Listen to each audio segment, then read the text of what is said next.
You've taught your dog to sit and stay, and maybe even some cool tricks like spin or jump. And you've worked on it a lot, and your dog is so good.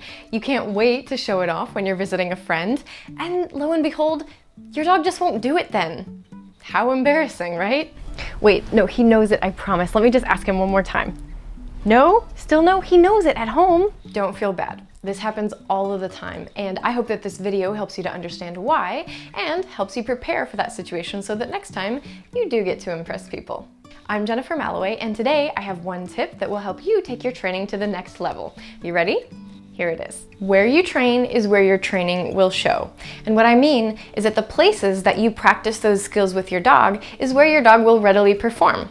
If you only ever practice at home or in class, then you may run into situations where it looks like your dog won't listen out in public.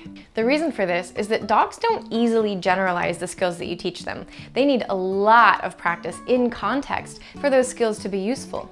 It's not that they won't listen, it's just that they need help generalizing. Now, there is a reason that we start training at home. Being outside or in any new environment does make things tricky for dogs. It's not that they can't behave well there, of course, but it is why we start off somewhere that's relatively quiet and boring. Gotta walk before we can run, right? Once you and your dog are working well inside together, it's time to take your training on the road, as it were. To be fair, it's not always convenient to make a big journey out of going somewhere to train. So what then? I'll show you what I do, but let's make things look a little bit more realistic. Yes, I do most of my training in my pajamas. Once he's fluent in a skill inside, we'll move to the backyard and work on it there. We're adding a little more distraction into our practice. For some dogs, this might be a lot, but we're aiming for baby steps. Maybe then practice the basics at the front door. Still good? Can you walk out onto the porch?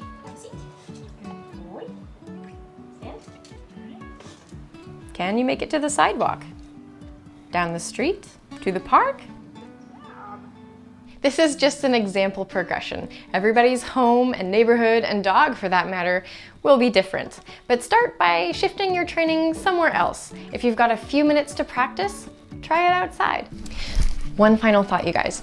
If your dog isn't doing something that you've asked, there are a number of reasons other than training that might be the case. They might be worried or anxious or uncomfortable with something else going on in the environment. So instead of insisting that they comply right then and there, you can help by helping them to resolve whatever issue that they've got going on that's more pressing.